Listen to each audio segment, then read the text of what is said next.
what the government always said, that the people burned themselves down at the Mount Carmel Church. No. In fact, the U.S. government illegally incinerated almost 80 people, including babies. Let's roll the tape. The tank retriever. It has no apparatus to insert any kind of gas. It appears at precisely the time the smoke you saw earlier was seen coming from the underground bunker. It is not making so-called small holes to insert gas. It is destroying the end of the house over the trap door that leads from the bunker, making sure that no one inside the now burning bunker can escape. A second hole is made in the side of the building, and a third hole is made at the front door. What these tanks are doing in each picture is collapsing the inside stairwells. The following footage proves beyond any doubt that the tanks intentionally set the house on fire. It proves that the Branch Davidians were murdered. Watch carefully as the tank backs out of the house. You can see that this tank has a gas jet on the front that shoots fire. You can also see the fire quite plainly. The tank goes into the house twice, and each time as it backs out, the fire at the gas jets is plainly visible. We have news from Erfurt, Germany. A student bent on revenge for being expelled from his school shot dead 14 teachers, 2 pupils, a police officer, and himself Friday in Germany's worst mass murder since World War II, police said. Armed with a pump-action shotgun and a handgun, he walked through the Gutenberg High School in an eastern town of Erfurt, blasting teachers he found in the quarters and classrooms. Woo!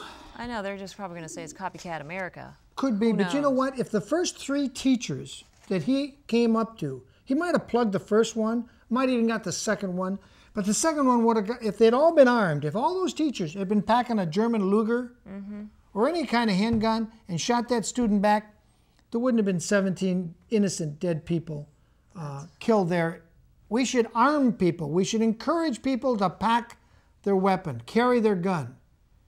And then we wouldn't need as many police for one thing, but this tragedy wouldn't have happened. In Waco, however, the Branch Davidians did have a few guns, and they were surrounded. I mean, just surrounded, and they were mass murdered. You just saw the tape again, but first, Janet RENO, Attorney General, had the mass media do a 51-day demonization of David Koresh and Steve Schneider and all those others they murdered there. And our federal government murdered babies, women, and children in cold blood. Right, Susan. And the Republican president, sitting now today, has done nothing about prosecuting a mass murderer. Oh, and how about the Murrah building? It's been 7 years since the FBI covered up that murder of 168 people, plus 1 left leg. Yeah, we got to talk about that left leg. But you people need to get this book, The Final Report, put out by Assemblyman Keyes and others. This is the real story of what happened, not the FBI cover-up. And does the final report flat out tell why the FBI tried to shut up Hoppy Heidelberg and help those who set the demolition charges go free? It doesn't come out. It doesn't come out and flat tell you, but it gives you so much evidence. I'm like, they count 168 bodies with all the body parts put back together. So everybody had hand, legs, arms, but they had 1 left leg left over. So the 168 murdered people had all their body parts found and connected, and there was 1 male left leg left. Okay, got it. You got it. All right, yeah. Yeah, is that in there? It's in there. Oh. The left leg, believe it or not, folks, it's in here. The coroner, when they got all done, had a left leg left over. The rest of the body was totally disintegrated by the bomb blast. And you have to be really close to a bomb to disintegrate your skull, your spine, everything, and leave nothing left. Right. And maybe that left leg was behind a pillar or something that protected it. The interesting part is nobody stepping forward to say, hey, that was my brother disappeared there, and that's his DNA. That's nobody stepping forward. No missing people's report. That's unusual. And the FBI don't want to talk about this 169th dead person. Because then you have to ask, how close to the bomb was he? What was he doing so close to the bomb? Detonating it? Detonating it. And was it a fulminated mercury bomb that Hoppy Heidelberg talked about? Was it something else? No. But it gives some damning facts like the left leg of that man. The coroner could not find a body for it, Susan. So you got it, Susan. There were 169 killed, but no one stepped forward. did not want to hear this. The major networks do not want you to know about this. There's a cover-up story that McVeigh and Nichols were the culprits and acted alone, and that's the end of the story, but that's not the whole story. Roll this tape on the Oklahoma demolition. Listen carefully to what the people say. It makes no sense at all to anyone with a little time to make comparisons and to do some honest reflection. Now, Dr. Randall Heather is with us. He's a terrorism expert. Doctor, we are just shocked that this would happen here in the heartland of America. Should we be shocked about a car bomb in Oklahoma City? Well, any place you have a federal building, you have a target. That's the question everybody has right now. Why here? Why Oklahoma City? And you find out by finding why that building. I don't think it's material that it was in Oklahoma City. It's really the building. The building could have been in any city in the United States.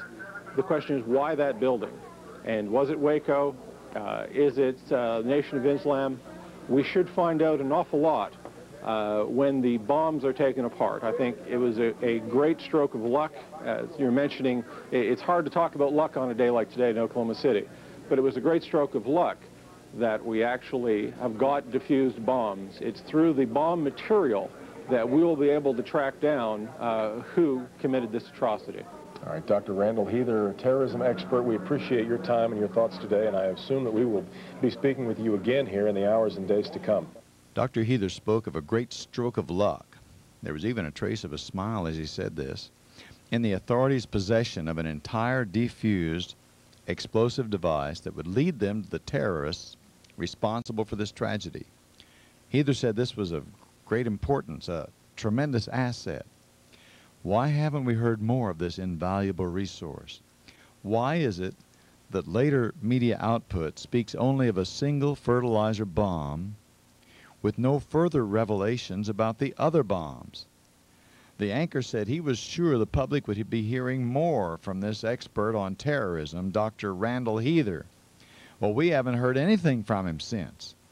Is it because what he said cannot be made to fit the scenario created for us by the FBI, the ATF, Janet RENO, Bill Clinton, and the horde of media jackals who act as conduits for their misinformation? Well, we heard earlier from Dr. Heather, who told us that the fact that they were able to find some of these devices undetonated is certainly going to help in their investigation. Let's go down now to Suzanne Steele. Suzanne? Devin, I got out of Chopper 4 just a few minutes ago and got really the first aerial look at this building. Of course, from this side, you can see the scope of the devastation, but you can't really see how much of the building is affected.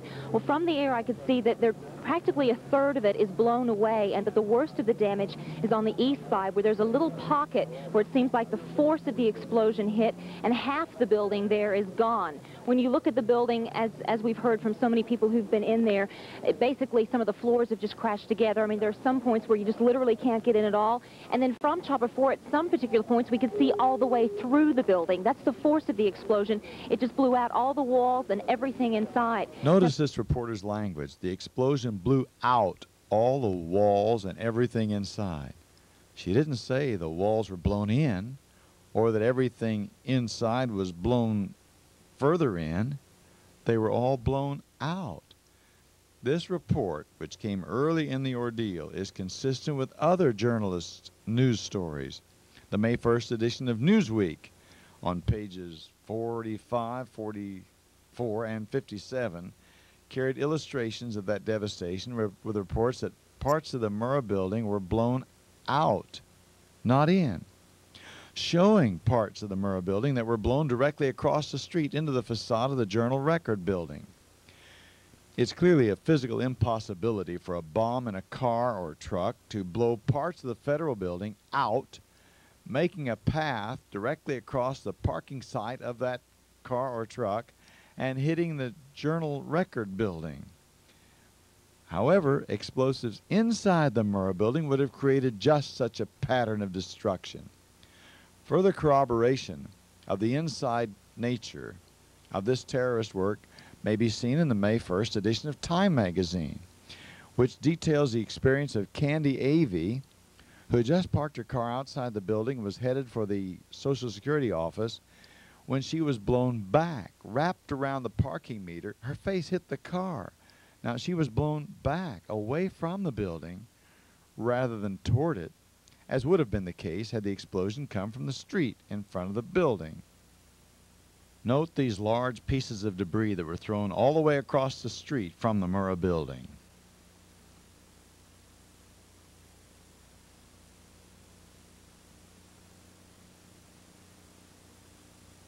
That we have here, you can see the sheriff's bomb squad. These people have been obviously very, very busy today. They've just pulled up. They're continuing to stay in the area, and as we have more information, we'll bring it to you. Back to you guys. Where has all this information gone? How did these many reports and all this evidence of an explosion and explosives within the building become condensed into a single fertilizer bomb located in a vehicle on the street outside? Note that there were other bombs.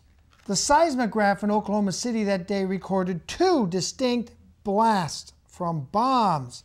And listen now, as General Bentin K. Partin, United States Air Force General retired, explains it was demolition charges that took down the federal Murrah building down. Despite the FBI bogus story of a single bomb. Roll the tape, please.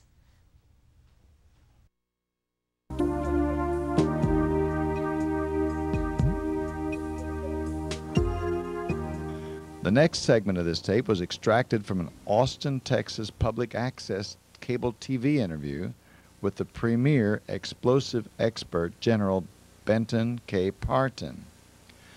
Remarkably, the pronouncements of General Partin and similar statements of other top experts in the field have either been underplayed or altogether neglected by the media. Although this segment has marginal technical quality, it accurately presents the analysis by explosives expert General Partin. General Partin, would you explain to us a little bit about your career in the United States Air Force? I was in the Air Force 31 years, active duty, and I spent 25 years in research and development. Most of that was in the weapons area. I had graduate training in armament engineering. I went through the various laboratories at the Ballistic Research Laboratory, where I designed warheads. In fact, I did the design and development work for the first Beaumont warhead there. I had experience blowing up targets and all kinds of terminal ballistics and knowing what explosives will do and what they won't do. I moved on into the Air Force Systems Command. I was the commander of the Air Force Armament Technology Laboratory, which covered all that area for the Air Force. I was the first chairman of the, in the Office of the Secretary of Defense, of the Ammunitions Requirements and Development Committee, which was harmonizing the requirements for all air-delivered weapons for the Army, Navy, Air Force, and Marine Corps. So I spent 25 years in all areas of Air Force armament work, and have had a lot of experience in combat damage evaluation also. So I know what you can do with explosives, what you can't do. When I first looked at the reports coming out of Oklahoma, I knew that the truth was not coming out. The media was very much confused or passing out disinformation, and I think some of the officials down there were putting out disinformation, and what was going on down there was totally at odds with what I had 25 years experience of knowing. Okay. So I got all the information I could together and took a look at it and ran some analyses, put the damage profiles on the building, and I concluded that there was a very high probability and a high level of confidence that there were demolition charges in the building.